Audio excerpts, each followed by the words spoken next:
سيدنا محمد عليه الصلاة الله وسلامه قمر الهداية وكوكب العناية ربانية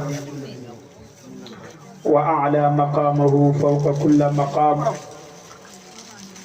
وفضله على جميع الأنبياء والمرسلين سوي المراتب العليا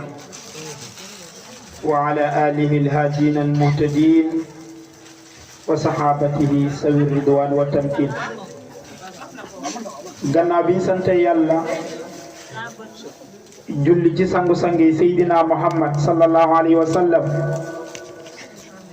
di ñaan yàlla mu dolli ko ngërëm ak leer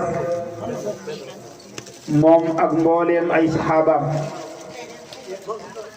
waaye di ndokkeele waa daayira bi yëpp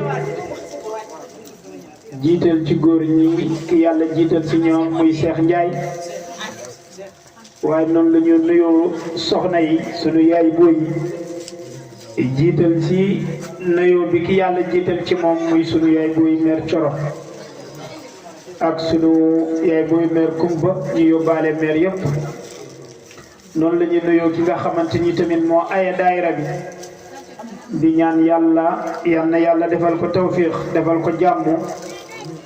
yàlla yokk ko mën-mën ak kattan bi jaay Seydina Muhammad sallallahu alayhi wa sallam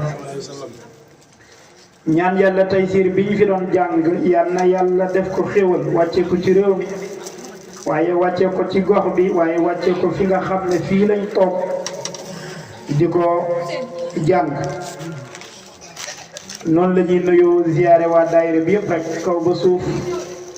waaye jiital ci nabiye yi nga xam ne Seydina Omar Seydina Arona ak ci wetam nga xam ne ñoo doon bégal nit ñi